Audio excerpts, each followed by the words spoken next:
الباطل ويظهر لنا ما نزال من عمله ويعلم ما لا نعلم رب اشرح لي صدري ويسر لي امري واحلل عقدة من لساني يفقهوا قولي اما بعد نويت التعلم والتعليم والنفع والانتفاع.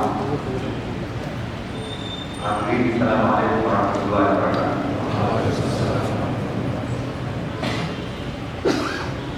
Hakuna budi kushukuru Mola Subhanahu wa Ta'ala kwa kunijalia mimi na nyinyi kuwa ni miongoni mwa waja wake ambao kwa fadhila zake na mashia yake tumeingia na kudiriki Ramadhani nyingine katika umri wetu ya mwaka huu 1447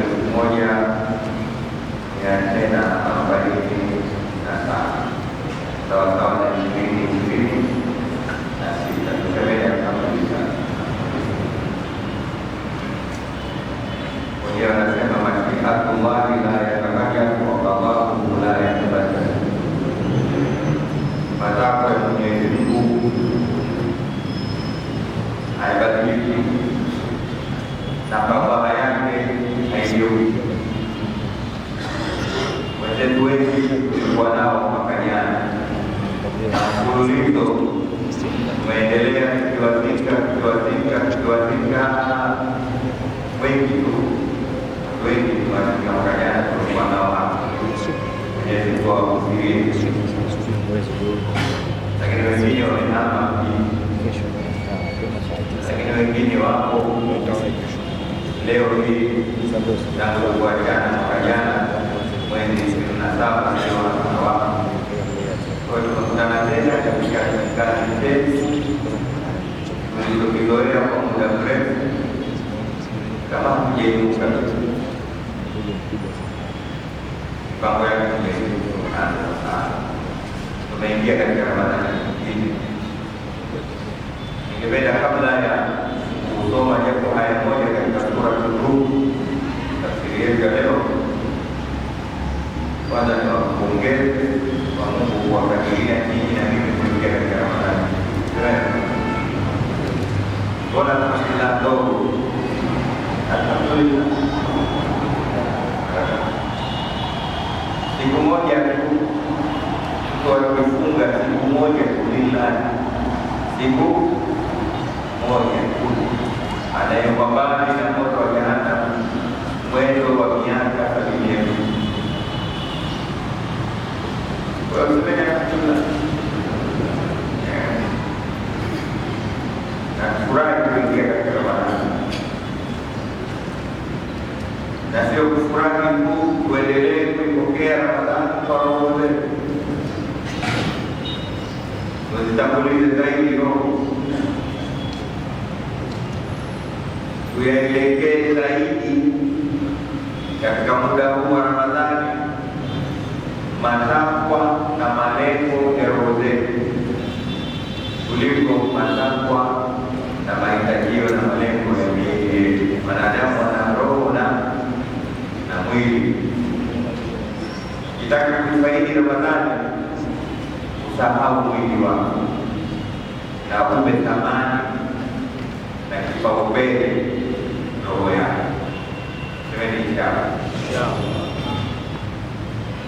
Leo watu wengi wakiingia kwenye Ramadhani, maskini ya Mungu, wanaona kama wanaingia katika adhabu, kwa sababu malengo, miono, matarajio na mapenzi yao ni miili yao.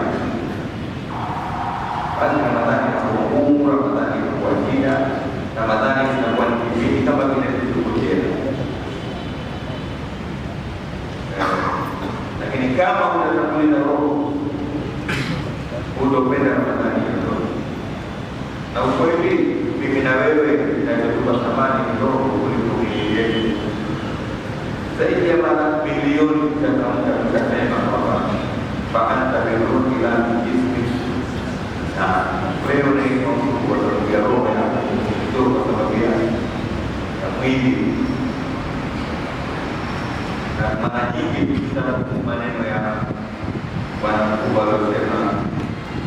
khatiman bismi kam tas'a li khidmatihi, au katika riwaya ini kam tas'a li khidmatihi,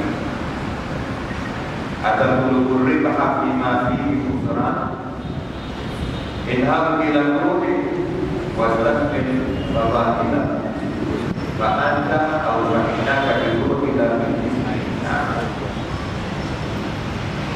Ndugu yangu mpenzi, unaopoteza muda wako kwa kushughulikia mwili wako kila muda, kila saa, kila wakati. Ukiamka asubuhi, kipaumbele chako cha mahitajio yako ni mwili wako. Unaamka unachukua mswaki, mswaki ni kwa faida ya roho, mwili. Tuseme kwamba hivi unaipigia roho, unapigia mwili.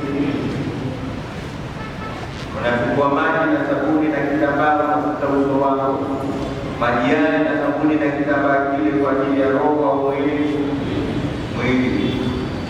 Kutoka hapo unafungua chama yako, unakoga na shampoo yako au na sabuni nzuri yenye kunukia. Joto hili ni la roho au mwili? Mwili. Unachukua taulo kufuta mwili.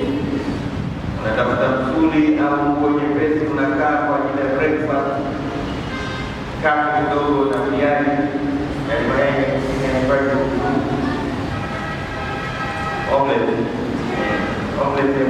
ya mamambia mwenyewe yasikauke, ziwe kidogo na vijifumbi pembeni na vijidimu nasikia sana wanakataua mwili kwa ajili ya roho, kwa ajili ya mwili. Hatujapata roho bado. Unatoka hapo na kutafuta nini? Unatafuta suti yako, kuvaa suti au kuvaa kanzu kama mimi na vingine waliotanguliza mbali kwa kina boxa na wenzake. Hiyo ni kwa ajili ya roho, kwa ajili ya mwili. Parfum kidogo kwa ajili ya roho, kwa ajili ya mwili. Mwili ndio. Haya, kama una kipando chako unatoka unapata baada ya kuvaa viatu na kwa ajili ya nini? Mwili. Hizo unapata haja yako mwenyewe. Unaondoka unataka nini? Tukakule unawashiriki kwa ajili ya nini? Huyu bwana anasema kam tas'a li khidmati, mpaka lini wewe utakuwa unashughulikia mwili kiasi hicho? Mpaka lini? Anauliza mpaka lini? Nafikia taajabu yake na kushangaa. Ndio mtakatifu kama ya tauhid. Uone hapa. 24/7 kuanzia asubuhi mpaka jioni unalala. Wewe ni kuangaikia mwili. Anakuzindua. Anakwambia ataqulu ribha bima fihi khusran. Wako mke mzuri ni wa mwili wako, miwani mizuri ni ya mwili, nyumba nzuri, bangalo lako ni kwa ajili ya mwili. Mwisho wake ni hasara. Sawasawa. Kwa sababu mwisho wote utachukuliwa, utatafuta jina kuna kufikia sheria, utatafuta kuzikwa. Lakini kuzikwa ni tafsida ya kufungia. Kinachofungiwa jamani ni faida sana. Ndio anakuambia haya ndio yanabidi. Nasema hili hapo bila roho. Sasa ni lugha ya roho. Shughulikie roho yako. Shughulikie roho yako. Sasa hivi tafuta swali mzuri wa roho. Wasitaki kuifanya. Tafuta mazuri na mabora ya roho. Tafuta mswaki wa roho, perfume ya roho, omelette na pweza wa roho, chakula kizuri, koti la roho, kanzu ya roho. Tafuta hivyo mke mzuri wa roho. Kwa sababu gani? Akinaka birohi na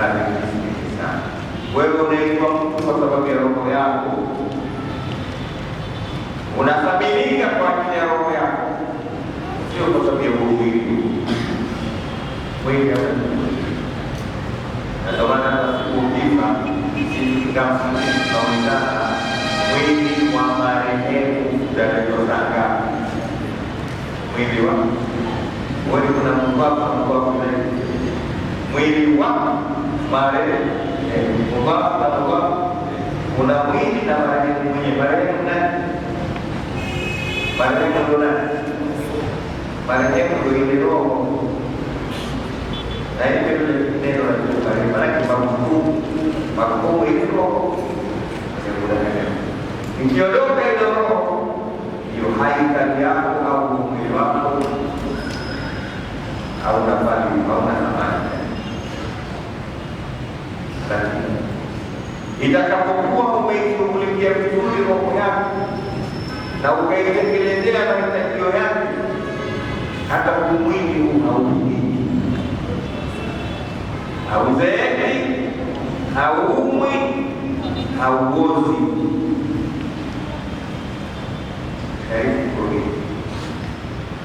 Tumeelewa vizuri?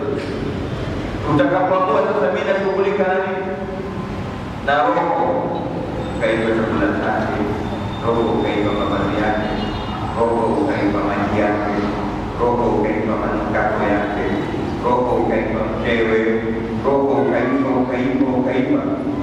Hata siku unaondoka hapa duniani, kuna watu wameshughulika juzi hapo, wakati napitishwa barabara hii inavuka pale Karume, yale makaburi ya pembeni, kuna watu wamezikwa miaka 60 iliyopita. Wametoka kule, lakini wengine hawaonekana kabisa. Nitoka kule hakutana kuwa watu usiooza. Nitoka kule idoro lakini taoza hii mwili wake na mifomba yake. Lakini kuna mtu kaondoka hata akauka yale maji kafukuliwa, yale maji ya roho. Kutaka vile na maji mara. Kwa nini? Kwa sababu huyu maisha yake mafupi ya duniani alishughulika zaidi na roho yake kuliko wengine. Sasa ndio nasema tuitengeneze roho matakwa yake katika Ramadhani yetu. Usiende kuipokea Ramadhani kwa mwili wako, kwamba sasa hivi tunakaa nini? Inaweza kufunga ila sina damu. Basi unavitia yako mwenyewe ya kibidi, kibobo, kiumami, kunde na vitu wewe unakujua mwenyewe. Sifu maharagwe na dawa madafu lazima kwa dafu sukari. Ikiwa akili yako iko katika hayo, Ramadhani huwezi kuona ule utamu wake. Kwa sababu umejiita kitu ambacho kina faida. Maharage ni roho, maharage ni ndani. Sasa tafuta harage na roho. Harage na roho utaipata katika msongo wa ndani. Hizi ni Ramadhani. Maharage ya roho unayapata katika kutaja sana Mwenyezi Mungu ndani ya Ramadhani. Maharage ya roho utayapata sana katika kusimama usiku. Maharage ya roho utayapata sana kuhudhuria darasa kama hizi. Kuwa na darasa nyingi kwa sababu ya kuhudhuria darasa ni magharibi baada ya kudai. Maharage ya roho utayapata katika kushughulika na simu yako. Labda ushughulike na simu yako kama umeweka vitabu kule ndani au kuweka msahafu unasoma. Bismillahirrahmanirrahim. Alhamdulillahilladzi anzala ala abdihi kitaba. Lakini sio unaangalia tena ibada tena kama kwa ibada yake katika Ramadhani. Basi ni amku.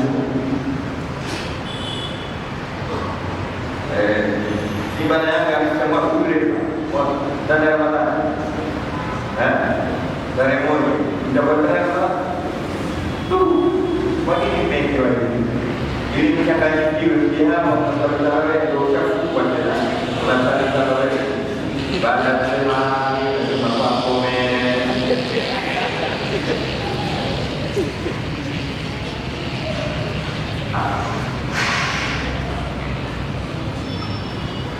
kwa sasa.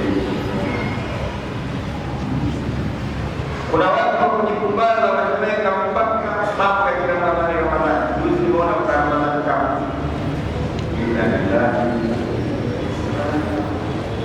Ramadhani yani kupata sehemu ya kucheza huu mpira haujatosha, mpira unaocheza makombe yote ndani ya mwaka mzima. Kuna kile kama na ingine ndogo kama na ile nyingine sianabidika na ile nyingine Kiswahili umetoka kama nyingine Champions League umetoka kama yani umetoka mipira yote umetoka yote umefungwa na bado sasa una haja ya Ramadhani kama hebu wengine hawana makapu, wana karata zao wananunua sasa, wanacheza wamecheza karata kwa kiasi kile mpaka sasa hivi kwa darasani wanacheza, wanaangalia imekuwa wanafanya sawa, wamenyoa wanarudika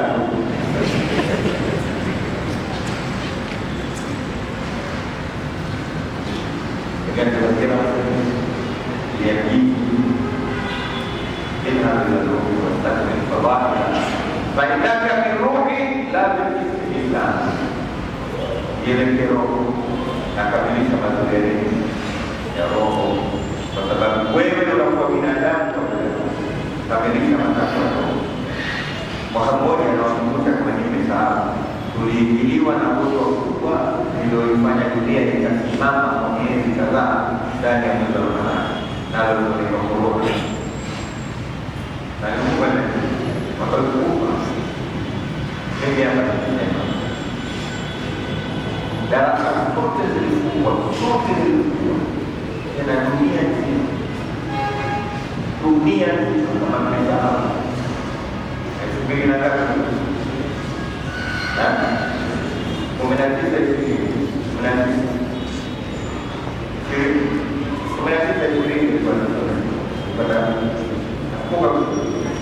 darasa zote zilifungwa, sio Dar es Salaam, dunia nzima ilisomeshwa kupitia. Na niliwaambia maneno haya, jooni kwa roho zenu, korona haikuwa mmoja na kaingishi hivyo hivyo kutoka kwa ile business meeting zero business ndio hivi watu na nikaambia watu sina korona, nilisema na nini barakoa mask kama mbwa kizuri sije nayo. Kwa nini? Kwa sababu korona inakwenda kushambulia mwili, ila Ramadhani inakwenda kuokoa roho, na roho ikisimama mwili hauna baraka, roho ikilegea mwili unaona. Nilisema na nikasoma siku akufakuwa kwa muda wote na faida nyumbani na wazima, kwa sababu kuna Ramadhani na kuna somu. Ile somu ni dawa, sumu tumezafungeni kidogo afya. So amekuletea dawa ya korona, tulifanya hiyo hapo na tutakupata kweli. Ndio lazima uwe ushuhuda.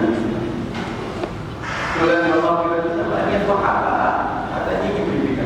Lakini dunia hakuna mtu alifanya darasa labda ni kwa lakini katika public kama hiyo mimi nifanya kama na nyinyi mlikuja baada ya masomo. Ule ni ushuhuda wa kupokea Ramadhani. Kwa hiyo tunaomba Ramadhani hii ifanye Ramadhani pekee. Sawa. Ili na bibi labda ukiona kijaza kutokea. Ili chaki na mtoto sawa. Hiyo ni nzuri hapa mimi. Kuna swali hapa na wafanya biashara wengi wanafanya biashara. Kuna soko, kuna nini. Wenyewe mnaita huu ni msimu wa huduma. Ni msimu wa huduma kwetu, lakini huduma thawabu. Huduma sio huduma thawabu. Sasa ndio tukafanyie waumini waumini na waja katika kipindi cha Ramadhani mwepesi. Mwenyewe anasema katika Ramadhani na tafsiri zake kisha akasema yuridu Allahu bikumul yusra wala yuridu bikumul usra. Nasikia bwana tuko tutaki 2000 kifungo la Mungu leo ni mambo gani? Ndio tutaki ndio kwa baba kwa kipindi chake na kulingana na Mungu anasema watakia watu wepesi kwa sababu na watakia watu mzito. Hilo na si hapa hapo na watu, lakini wengi ndio kwa kunao wajeze. Ndivyo sio? Kunao dada zetu, ndivyo sio? Kunao shangazi na mama zetu na bibi zetu, ndivyo sio? Wao wanasahau. Lakini waje wa Mungu wao wanawake katika kipindi cha Ramadhani kuanzia asubuhi mpaka jioni, yeye anajina jiko tangu kabla alfajiri, yeye anawaza jiko na vidogo jikoni, na kisha tukakuuliza wewe wakati unatoka asubuhi, leo utafuta nini? Kama vile hiyo nini utakuwa na mwanako mpaka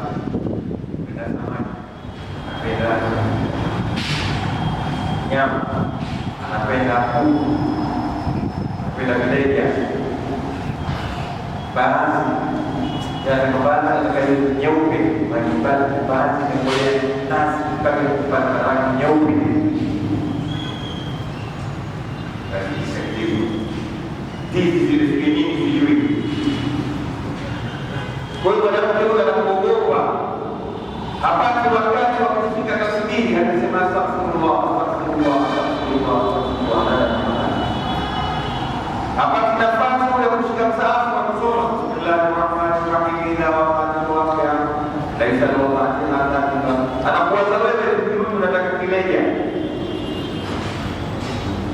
upate nafasi kwa kuswali sunna zile baadhi kabla na baada na baada. Usiku ndo kabisa mtoto wa kike kachoka, kwa sababu akishamaliza kupikia wewe futari ya kupikia damu na mwenye ushamwambia sura za kwani na kuwa analala hata anakuja saa 9 usiku kidogo, akiamka na wakati wa asubuhi. Allah Allah ndio kwa kukuza bona raha wewe uko darasani na kile kule anasoma Qur'ani, kama kuingia shule za kawaida, ndio kwa lazima ya kula za Ramadhani mafumu wadani ina mwingi leo la kwa nini napi fatu kwa faida ya kuhubiri unakuja upepo lakini sasa unaona mambo yanayoharibika.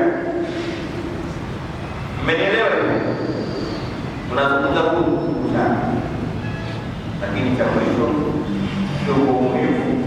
Ndugu zangu, tulipokea Ramadhani kwa sababu Ramadhani ndio mwezi mbaya, mwezi mbaya. Mwenyewe Mtume sallallahu alaihi wasallam anasema Ramadhani shahru mubarak. Hii ni Ramadhani, mwezi wenye kubarikiwa. Maana kila sekunde ya Ramadhani na dakika na saa yake inakuja na baraka. Baraka ndio kitu kinachopatiwa mwanadamu na kitafute kutoka kwa Mwenyezi Mungu Subhanahu wa Ta'ala. Baraka ni mafanikio, baraka ndio ziada. Baba kubaya sasa hivi watu wanataka vitu, unataka vitu, makoti, simu, akili yako imekaa unawaza kosa vyote, lakini Mungu akubariki. Hata ukipata sifurahie, jiulize na koti imebarikiwa, koti unaanza mbele umebarikiwa. Nao watoto wana mipango, wamebarikiwa watoto wako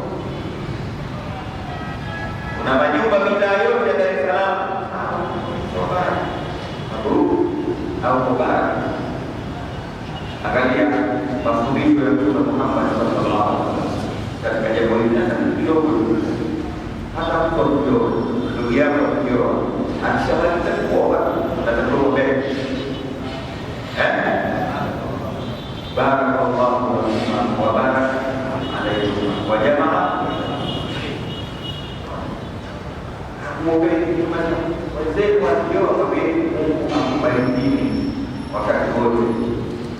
Barakallahu lakum wa baraka alaikum. Na wakusanyeni katika hivi ndio tutakufa. Mungu akujalie mmeona tena, Mungu akujalie mwe na maisha mazuri, Mungu akujalie mwe na magari. Sasa muombe baraka, usimwombee hata watoto, kwa sababu anapata baraka atapata watoto wema, atapata maisha mema. Kwa hiyo tuache sasa masala ya kutafuta vitu, twendeni tukatafute baraka. Semeni insha Allah, insha Allah. Mwenye anasema walau anna ahlal qura wattaqu lafatahna alaihim barakatin minas samai wal ardh walakin kadzdzabuu fa'akhadnahum bima kanu yaksibun. Lau watu wote wangemcha Mungu na wakaendelea kuamini, lafatahna alaihim barakatin, tukawafungulia baraka. Asema tukawafungulia mahela, tukawafungulia dunia.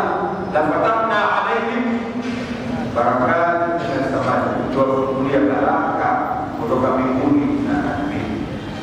Sawa, walakin kadzabu, lakini wameleta ulinzi, wakaleta ulinzi pasito, fa'akhadnahum bima kanu, wakamata kwa mabaya yao. Leo ndio sisi tulivyofanya kila kitu katika jamii. Ana elimu, ana kazi nzuri, ana afya, ana kila kitu, lakini bado ana huzuni na hofu kwa sababu hana baraka. Waliishi watu katika ardhi hawana chochote au kuna vitu vidogo, lakini walijiona ndio kila kitu kwa sababu ya elimu zao zilikuwa chache sana, lakini kwa sababu walikuwa wamebarikiwa, elimu zao zilifanya kazi. Leo tuna elimu kuliko vitabu, yaani ukiona vitabu kuona wewe unakuogopa, lakini elimu haina maana, kwa sababu elimu hiyo una walimu tele na walimu mzima wamekufundisha nchi yote, lakini walimu wale hawakusaidia kuzetu za walimu wote hawakubarikiwa. Mtume Muhammad sallallahu alaihi wasallam ataku Ramadhan tahu barak, riwayat ini ataku Ramadhan tahu barak. Kama tadi yeye mwezi wa baraka kita semudah kila sekunde ni baraka. Kemana wazee wetu walikuwa kirani baada ya swala za usiku kabisa. Barakallahu lana fi Ramadan, barakallahu lana fi Ramadan. Allahumma barik lana, tubariki katika Ramadan, tutengenezee mambo yetu katika Ramadan. Sawa, jadi kaifanyika kama hivi video tumeenda kusali moja. Mwisho huko tumeanza baada ya mambo matatu, anasema ya Allah fihi, Mwenyezi Mungu katika mwezi wa Ramadhani anamsikieni, asema anafunikani, lakini anakufinikeni, Mungu anamafunika. Juzi kuweka rekodi ya kesi, mmoja kaja kustadiwa na mkewe kwamba sasa matumizi kapigia siku kama mtakuja mwamba akaja bwana mtakiwa mwamba kana majukumu yangu tekelezi kwa mama ndio tekelezi. Tatizo nini? Hadifuniki huyu anakuja kusimiko au nisiki wewe unafunikwa. Mimi nifikia kutoka na bado kunifunika hivi hanifuniki. Kwa hiyo kabisa mwenyewe tunaondoka wewe huyu anaingia kufunikwa na mkewe. Mwenyezi Mungu katika mwezi wa Ramadhani anakufunika, Mungu ndo anakufunika na kitu gani? Kama ni lake kama ni ya shambu kwa Mungu anawafunika na Mwenyezi Mungu akubariki. Ramadhani mwaka huu hicho unafunika na Mwenyezi Mungu. Asili ambayo ndio kufunika haja, lakini Mungu akufunika. Kwa hiyo ndio roho nyingine anateremka leo. Mungu ndani ya Ramadhani anateremka. Najua hiyo Mwenyezi Mungu ndio Arhamur Rahim. Mwenyezi Mungu ndio Rahman. Angekuwa sifa zote rehema pekee yake ndio kutosha. Maelezo ya rehema ni mengi. Rehema ndio huruma, rehema ndio msaada kutoka kwa Mungu, rehema ndio ile kitu analozamia. Mtume Muhammad sallallahu alaihi wasallam anasema lillahi mi'atu rahma. Mungu ana rehema mia moja. Ana rehema mia moja. Lakini nenda kaangalia katika Al-Qur'an. Moja ndio ameiteremsha duniani kama upande mwingine. Kateremsha rehema ndio hii tumegawana hii mpaka ukimwona Mungu ukimpitia na faraka ndio rehema ya Mungu kipande na ikakati huruma ile ya Mungu mpaka anamfahamisha mtoto wake jiko kwenda jiko lingine ili asiliwe ile. Ukimwona mama hiyo rehema moja ile. Ukiona wewe unamsaidia mtu ile rehema moja imeelezwa. Ana rehema mia moja aloiteremsha duniani moja tu. 99 bado nazo mwenyewe anawakuja wao wengi kwa watu. Yesu pamoja katika hapa. Katika mwezi wa Ramadhani waliuziru. Na kwa hii rehema ya Mwenyezi Mungu ndio watu wengi wataokolewa na Allah Subhanahu. Kwa maana tunaambiwa tunahakikisha wanasema ya al-amara ya al-amara ya al-amara sema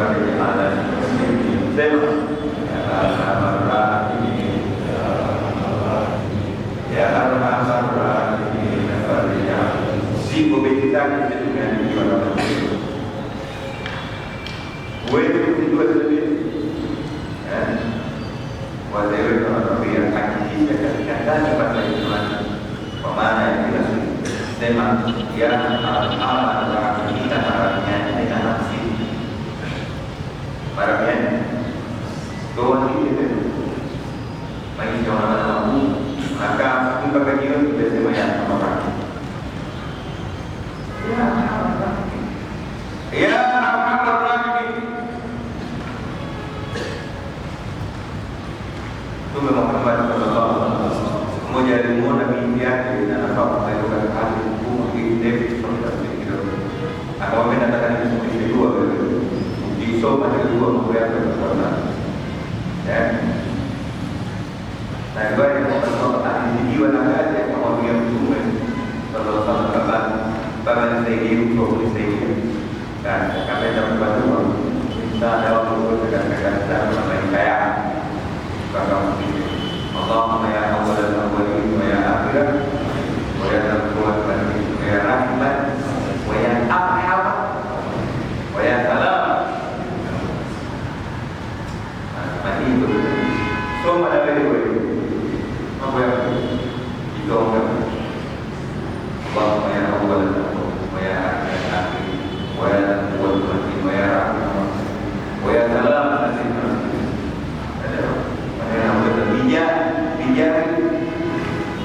Bijak di mana? Allah. Sampai sana itu. Dan itu boleh dua hidup berbeda itu. Tapi yang kita perlu kita ketahui. Dan bukan kita sendiri. Apa nak buat? Buat itu. Tak. Saya akan buat video. Allahumma ya awwal al-awwalin wa ya akhir al-akhirin wa ya zawwal al-banin wa ya rahman al-masakin wa ya arhamar rahimin wa ya salam salimna min bijah sayyidil mursalin bijah Mwenyezi Mungu atujalie Ramadhani yetu ya mwaka huu iwe ni katika Ramadhani bora kabisa tutakayokushuhudia tulipotokea kwa kupita. Na Mungu ajalie kipande yote tusimame usiku tusome Qur'ani nyingi tusaidiane. Kuna kitu tumekisahau na uwasaidie watu katika saidia watu. Futurishe ndugu yako na kumfuturisha maana sio kumtia miongo na nini. Mwai wewe ya kwanza tu itoke kwako. Sawa? Ukimkuta kabla ya kuwa mpeteni, mpe au mpe maji au kufungua. Yaani riziki ya kwanza kuwa somo yake itoke kwako. Basi wewe unapata thawabu zake zote.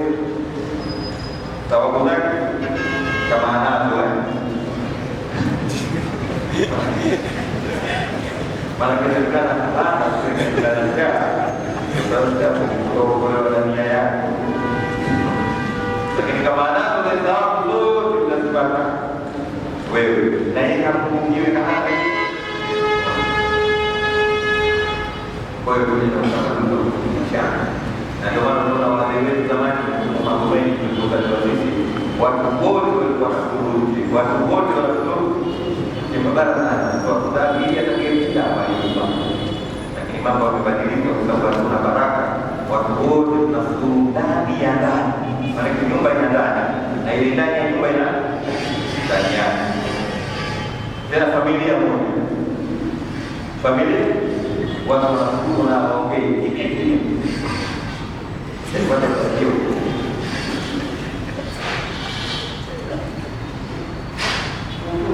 hiyo ile moja turudisheni ile tamaduni ile ni sadaka maana hata sadaka kumbani sadaka ya Mungu kwa nacho sasa na Mtume sallallahu alaihi wasallam akakurisha katika mwezi wa Ramadhani tuwe tuna omba manne kuna dumba kama hapo ya bora kwanza tuendelee kusudia kwa hapana mulai dari Nabi Muhammad sahabat tapi menjadi umat sama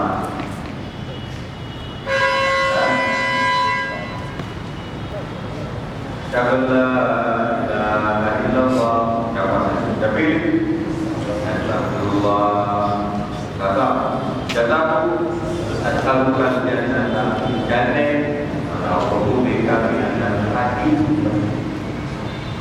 Umbeni mampu katika mwezi wa Ramadhani. Endeleeni kushuhudia ashhadu an la ilaha illallah. Sawa. Ya pili, takeni msamaha kwa Mwenyezi Mungu. Sawa. Ya tatu, ombeni pepo. Tunasahau janna dan yeye wala kubika mana. Mwombeni Mwenyezi Mungu akupeni pepo, mwombeni Mwenyezi Mungu akupeni mbali na moto, lakini mwombeni Mwenyezi Mungu msamaha na endelee kushuhudia kwamba Mola ni mwema. Kwa hiyo ndio wazee wakati kuwa ni jambo wakati kama katika ule urani. Urani. Na kiasi cha kusalina tena kwa sababu wengine wanasoma kwa singa, wengine kwa kijana, wengine kwa bayani, wengine kwa majanga. Hivi ile kama hilo tunafanya ile tunasoma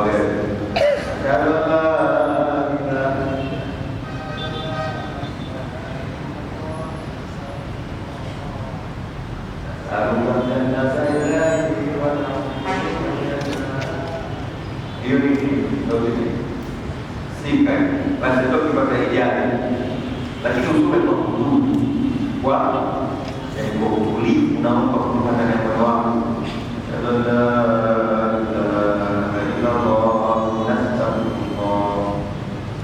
Nas'aluka al-jannata lillahi wa na'udhu bika minan nar. Allahumma innaka afuwwun tuhibbul afwa fa'fu 'anna ya karim ya tawwab doa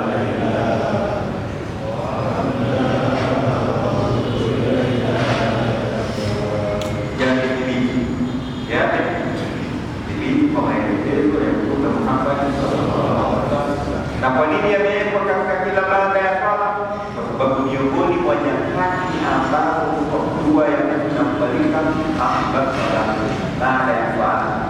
Sasa unaomba maagizo ya Mtume, kisha unaomba wakati sahihi tena ndani ya mwezi wa Ramadhani. Sio kijimbo cha Ramadhani. Watu wanaita kijimbo cha nini? La, maelekezo ya Mtume Muhammad. Wazee wenye hikma mwenyewe anataka kutoka wakati wote, lakini kwa vile watu wanakuwa wengi pia maimamu baada ya swala, kwa sababu baada ya swala ni miongoni mwa nyakati ambapo huwa inakubalika. Kwa maana imamu anaanzisha, watu wanaingia, imamu anaanzisha, watu mara watakapoenda huja sikafiri, lakini kaona hata kama kamaliza hilo kosa moja. Kosa la pili, hawa wanaosalina tendo la balaa ni tarehe. Mtu anasema hivi, subiri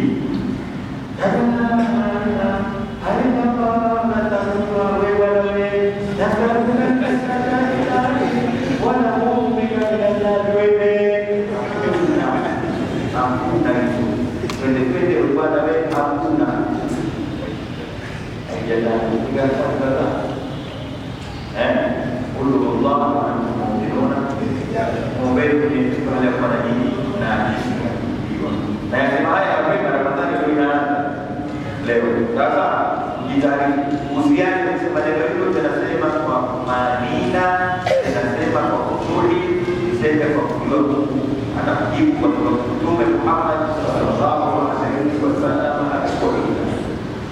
Sawa? Sawa hiyo. Kiona wewe sema basi yake. Ndio hapa tunakuja. Dia. Lakini ya kwa usemi kwa sababu hadithi hii muombe kwa Allah. Sawa? Tadi pia na kuna watu wanakaa maskani. Ndio maana yake ya kuondoshia dhambi tena. Kapita mwanamke mzuri kabisa, wajabala apa nakanya tena. Yang penting itu kita katika mwezi wa Ramadhani. Mengi, lakini jitahidi kusoma Qur'an. Mtume Muhammad sallallahu alaihi wasallam kwa kila mwaka ndani ya mwezi wa Ramadhani akamaliza msahafu mzima. Mwaka ule uliokufa kasoma msahafu miwili. Wewe leo utakumbuka utasoma kitu gani? Na sio wakati wa kusomeshana kusomeshana. Ukiona mwenzio usijini katika kitabu, usoma pembeni kwa Mungu wako. Kaja msikitini kutaka fadhila za Mungu. Unataka kuzungumza naye basi huko wapi muongee kule. Kaingia msikitini tunapiga vipi? Tunampiga watu vipi? Ukiingia katika hizi arba'a zawaya, mboni za msikiti, shughulika na Mungu tu, linaye. Elekea kibla. Swali rak'ah mbili na kiasi masjid. Tuia jikafu yako lakini chukua msahafu na kusoma. Basi hata kama uwezo wote huwezi na kwenda kasi momo. Bismillahirrahmanirrahim. Bismillahirrahmanirrahim. Inna a'tainaka al-kawthar. Hiyo ndio unayoweza na kulipa. Kwa sababu kila elfu moja utapata thawabu ngapi? 10. Na unapata daraja ngapi? 10. Na unakuwa madhambi mangapi? Dari Ramadhani inaanzia 70. Kila elfu moja utapata 70. Na kila Allah usimtie shida mwenyewe katika msahafu kusoma. Tena zima siku. Sawa? Soma Qur'an pamoja. Hiyo kwa maana kuishughulikia Ramadhani na ibada. Wallahi tarehe tutakuwa tafsiri na leo katika pili tubaki baada ya kuweka maelezo hayo. Tusome sura gani? Sura Mungu mtakatifu kulikana. Mwanzo kabisa. Allah. Mungu akiingia katika dhehebu Benjamin. Kwa hiyo nataka Mungu mwaka huu. Mungu mwaka. Sawa. tunasoma sura Rum. Hii sura ni katika sura zilizotoka Maka,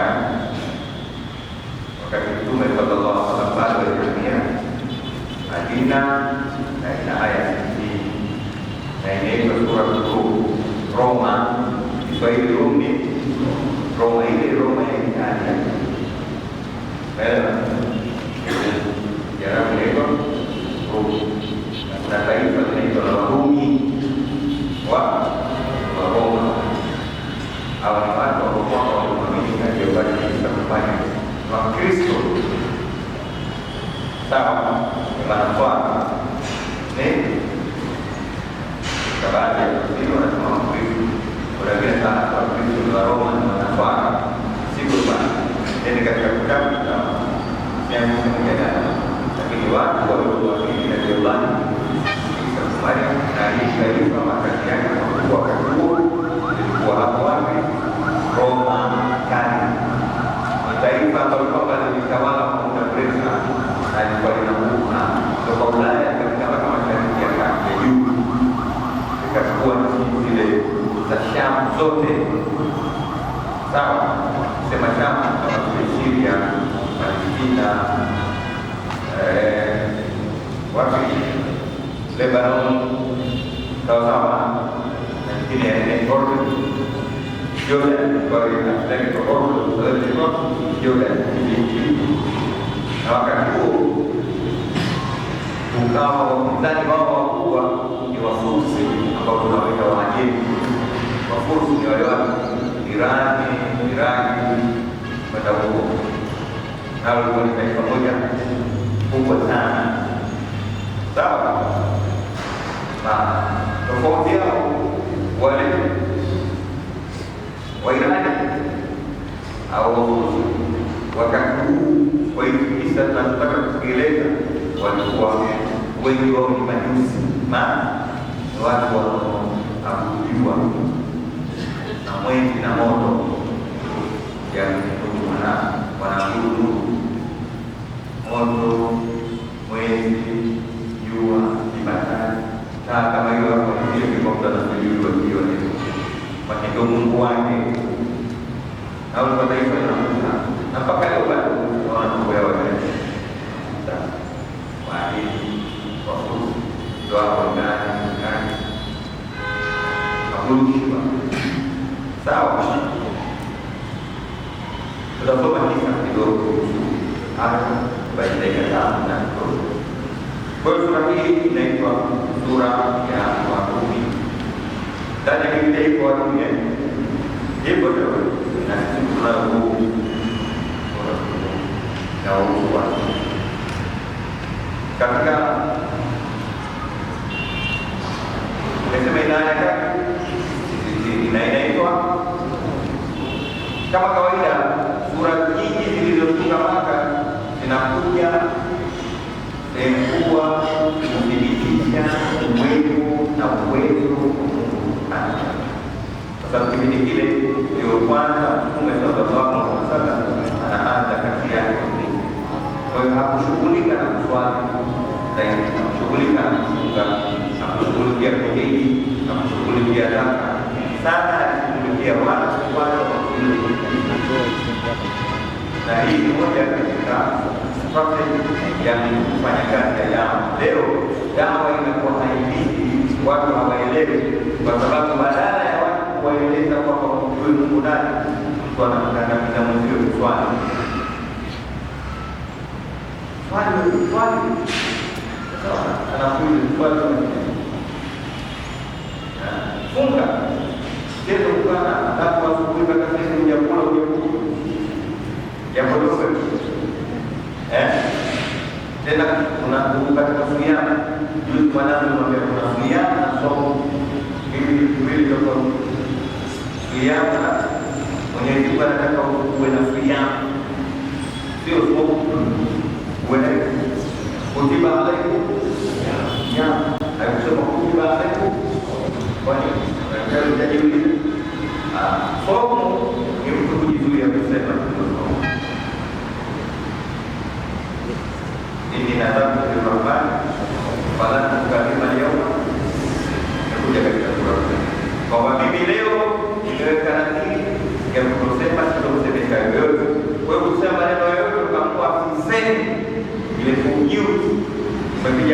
jiu kumuna kuanzia kufunga usipite tu kidogo hapo. Kwa maneno mabaya, maneno mazuri ndio tunasema hivi na sasa tumekwama wala tukakati Maria Maria ndio sawa. Pia sasa kujizuia kusema maneno mazuri mabaya kuna kutizama kutamani imeweka kuingilia mambo yetu. Sasa si kufanya yani wewe sasa umekufa ulimudwi uangalie msiki mpaka kufikia tunaanza kusema yule walii makoti yale huyo unaondoka na hata mtu akuletea ujinga. Maana Mtume Muhammad sallallahu alaihi wasallam fa idha kana yawmu qawmi ahadikum fa idha kana Allahu aw tajahala alayhi falyaqul lahu bihi au bihi. Yani ikiwa mtu amefunga siku moja kisha akamwambia mtu akamletea ujinga wewe mtu au lazima mbele kama mimi ni swali sasa kumwambia mtu afanye jambo hili hali ya kuwa Mungu hamjui utaweza? Na nielewa hapo kuna kwenye sindano yenyewe. Sura hizi za Maka, Mtume Muhammad sallallahu alaihi wasallam amekuja kufundisha, Mwenyezi Mungu amefundisha zaidi watu wamjue. Leo hatutekelezi anayotaka Mwenyezi Mungu kuyafanya kwa sababu hatujamjua. Umeelewa? Ndio watu wanasema asiyekujua asiyekujua ndio leo kwa sababu mtu anafikiria hizi Mwenyezi Mungu anamwambia swali anataka sababu Mungu na mambo ya funga kwa Mungu ndo nani. Umeelewa? Kwa sura kama hii tunaisoma inakuja na kisa hapa kwa mwanzo kabisa kuonyesha jamani Mungu. Sawa? Alif-Lam bali kusema Allahu a'lam bi-muradi. Mungu anajua maelezo ya Alif-Lam tangu ya kusoma. Kisha kusema ulibati wa Rum wa mshiko wa Rum wa Kafu ilitokea kita stori ndefu sana, lakini ala kisah kati ya hao majusi na Warumi walikuwa na kubwa, lakini wakubwa hapo walipigwa wakanyang'anywa binti yao mtoto na hawa wake walifanya Warumi taifa kubwa lililokuwa Ulaya katika makao utawala wapasha wakatoka wakavamia baada ya muda mrefu na juu ya Warumi wakawasiliana. Sawa? Urdun, Syria, sawa? Ni nchi ziko karibu na Suria. Sawa? Lakini kwa sababu na hao Warumi mimbaki na Egypt ndio baada ya kushindwa kwao mbele saya menunggu wanashinda hivi vijijini katika miaka michache ya katika miaka lillahi alhamdu ni mambo ya Mungu hayo min qablu kabla ya kushindwa wa min ba'd na baada ya watakushinda wa yawmaidhin na siku hiyo watakushinda Warumi yafrahu almu'minuna watafurahi waumini watashinda Warumi Wakristo watashinda waumini walifanya. Unajua kwa nini? Baada ya kutokea ile tukio la kushindwa Warumi kushindwa na Warumi kana kusema ni ahlul kitab wakati walioamini Mwenyezi Mungu Subhanahu wa Ta'ala na huku mtume ndio kishaanza mwanzo wakati kusema masaba kama hivi. Sawa? Na baadhi ya watu wa Quraysh wamemwamini Mtume sallallahu alaihi wasallam. Lakini kuna wengine katika makureka hawajaamini tukio hili la kushindwa Ahlul Kitab kule Sham, mushrikina wa Maka wapinzani wa Mtume na masahaba walifurahi, wakaambia wale wenzetu wanaofanya watu wa Mungu mwenye kuamini kitabu cha Mungu wameshindwa na watu wanaoabudu moto, na sisi sasa hivi tutashinda mpaka kwa hiyo waumini watakuwa wanyonge, wenzetu wanaamini Mungu wameshindwa na mjibu Islami, na watasema masanamu hawa watafanya. Mungu anawaambia msiwe na wasiwasi, kweli kalimania walishinda, lakini baada ya kushindwa kwao watashinda wao vivyo tisini kati ya miaka 3 mpaka 9 itageuka ili watashinda wao. Sawa, kwa sababu hii ndio mipango kama ya kushindwa kwao na baada ya kushinda kwao, na wakishinda itafurahi. Siku walioshinda wale Warumi kule ndio siku ya Mungu itakabali inapigana. Kwa hiyo wamefurahi sana kule jamaa zao na wao vinafurika kwa ushindi wa Mwenyezi Mungu. Elewa, Yesu mwenyewe Mungu anakusukuma mtakaye kwa kuwa taasisi naye utukufu Abrahimu naye mwenye huruma kama tunasema ya kama Abrahimu anasema wa'ada Allah, hiyo ni ahadi ya Mungu, hiyo itakapokuwa itatokea. Mungu ikasema wameshindwa, lakini watashinda baada ya miaka michache, na je, mtafurahi? Itatokea tu. La yukhlifu Allah wa'ada, Mungu havunji ahadi yake, Mungu havunji ahadi yake. Wala tunasema lakini watu wengi la yaamuna hawajui kwamba inaeleweka. Hawa watu yaalamuna dhahira min alhayati dunia, wanajua nje ya maisha ya dunia, wa hum an al-akhirati ghafilun, lakini maisha ya akhira hawayajua.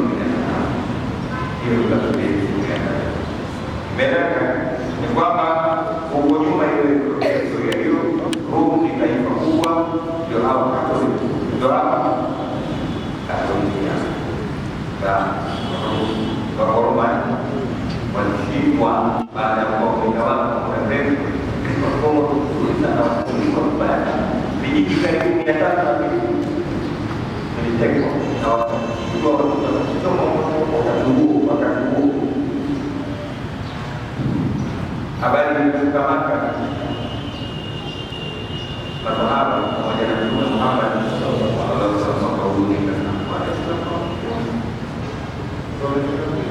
tena wakaenda na maji kwenye moto na kubaka na sigara, na huku Makuraishi bado wale wenzetu kule makafiri wamewashinda wale kitabu wenzetu, na sisi wa masanamu tunawashindeni na nini na safu wetu.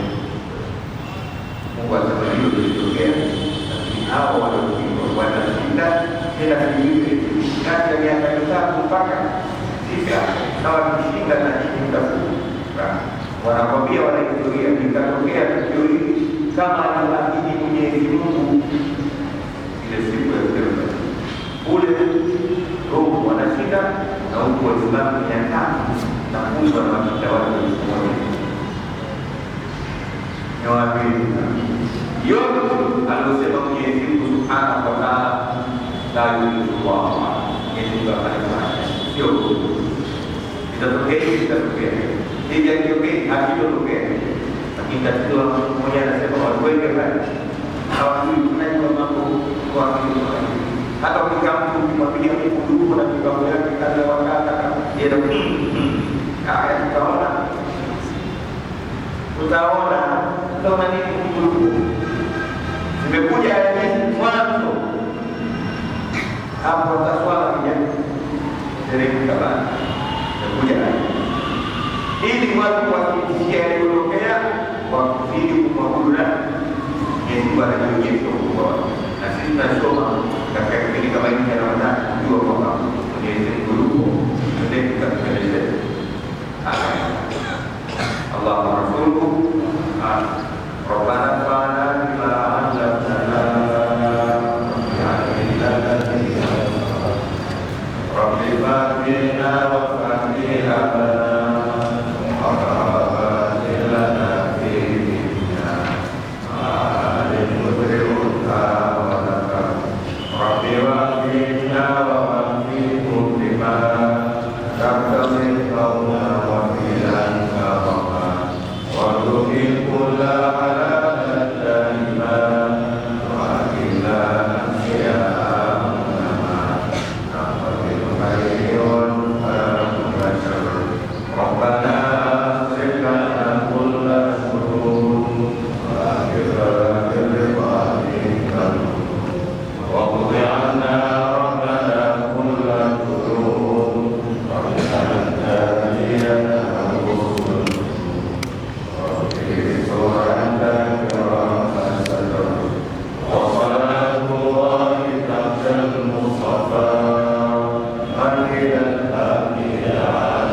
Assalamu alaikum warahmatullahi wabarakatuh. Tunatangazia wafuasi wetu kama tuna mabadiliko ya jina kutoka Kijibo TV kuingia Iqrabi TV. Kwa hiyo tunawaombeni msubscribe Iqrabi TV. Channel ni ile ya Kijibo TV kuingia katika Iqrabi TV. Kwa hiyo kuanzia sasa hivi tutaita Iqrabi TV. Kuanzia sasa hivi tutaita Iqrabi TV. Kwa hiyo kusubscribe channel yetu ya Iqrabi TV. Iqrabi TV. Asanteni sana, karibuni sana.